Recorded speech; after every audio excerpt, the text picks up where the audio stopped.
Hello everyone, welcome to Shubham Bhagat YouTube channel. मैं हूं शुभम और इस वीडियो में हम लोग बात करने वाले हैं वर्कशॉप के बारे में। टॉपिक है climate change impact of water resource system और ऑर्गेनाइज कर रहे हैं national institute of technology Silchar India.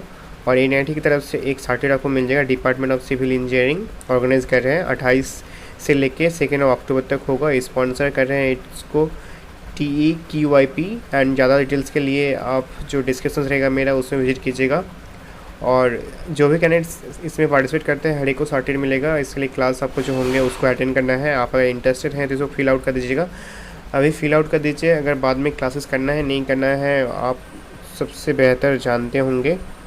और ईमेल एड्रेस आपका मेल फीमेल जो भी है, सॉरी मिस्टर मिसेस जो भी है, फुल नेम मेल फीमेल, उसके बाद डेजिग्नेशंस क्या है, आप ऑर्गेनाइजेशंस क्या है, कॉलेज है तो कॉलेज का नाम दीजिएगा, आप स्टूडेंट हैं तो स्टूडेंट दीजिएगा, कंट्री क्या है इंडिया दीजिएगा, और कॉन्टैक्ट नंबर अपना दे दीजिएगा, और एकेडमिक क्वालिफिकेशंस क्या है आपका इस पे से, और एनी अदर्स तो इसमें करके इसको जो है फिल आउट कर दीजिएगा। उम्मीद करता हूँ वीडियो अच्छा लगा होगा। अगर अच्छा लगता है तो लाइक कर दीजिएगा, चैनल पे नए हैं तो चैनल को सब्सक्राइब कर दीजिए। Thank you so much for watching, have a great day. Thank you.